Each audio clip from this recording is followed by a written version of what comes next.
கிருஷ்ணகிரியில் பள்ளி மாணவி ஒருவருக்கு நிகழ்ந்த கொடூரத்தின் தாக்கம் தணிவதற்குள் திருச்சியிலும் 10 வயது சிறுமிக்கு நடந்திருக்கிறது அதே துயரம். திரும்பும் பக்கமெல்லாம் பாலியல் அத்துமீறல்கள். பள்ளி மாணவிகள்தான் பாதிக்கப்பட்டவர்களாக வந்து நிற்க நடவடிக்கைகள் கைது என நீண்டு கொண்டே செல்கிறது பட்டியல்.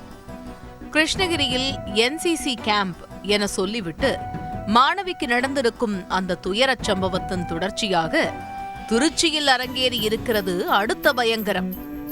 10 வயதே ஆன அந்த சிறுமி இளம் வயதிலேயே தன் தாயை இழந்திருக்கிறார். தந்தையும் விட்டுச் சென்றதால் தன் பாட்டியின் அரவணைப்பில் வளர்ந்து வந்திருக்கிறார் அந்த சிறுமி. இந்நிலையில் 2 நாட்களுக்கு முன் இரவு 7 மணி முதல் அந்த சிறுமி திடீரென மாயமாகவே பதறிப்போயிருக்கிறார் அவரின் பாட்டி.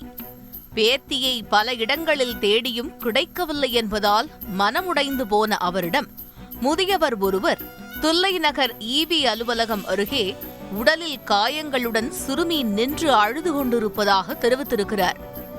சித்தாப்பட பாணியில் மனதில் தீரா வலியுடன் உயிரை கையில் பிடித்துக் கொண்டு ஓடி தன் பேத்தியை மீட்ட அந்த மூதாட்டி பேத்தி சொன்னதை கேட்டு அதிர்ச்சியில் உறைந்து போயிருக்கிறார். திருச்சி உய்யக்கொண்டான் திருமலை ஆதிநகரைச் சேர்ந்த சின்னராஜா என்ற 24 வயது நபர்தான் சிறுமியை சம்பவத்தன்று இரவு கடத்தியிருக்கிறார்.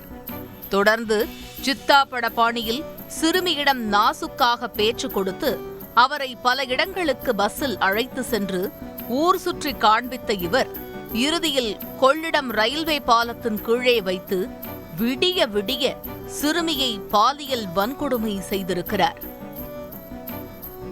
நடந்ததையெல்லாம் ஒன்றுவிடாமல் சிறுமி சொன்னதை கேட்டு பதைவதைத்து போயிருக்கிறது பாட்டியின் மனது.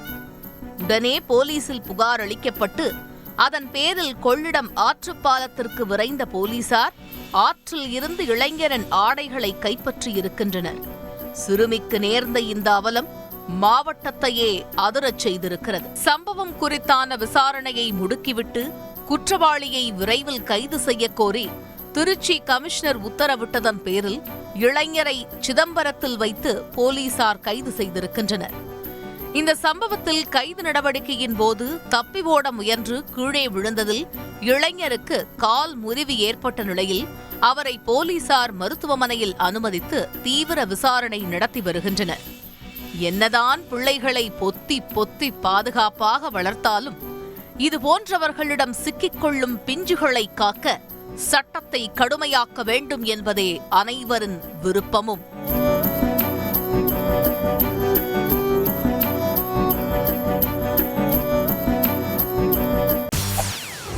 செய்திகளை உடனுக்குடன் தெரிந்து கொள்ள உடனே சப்ஸ்கிரைப் பண்ணுங்க.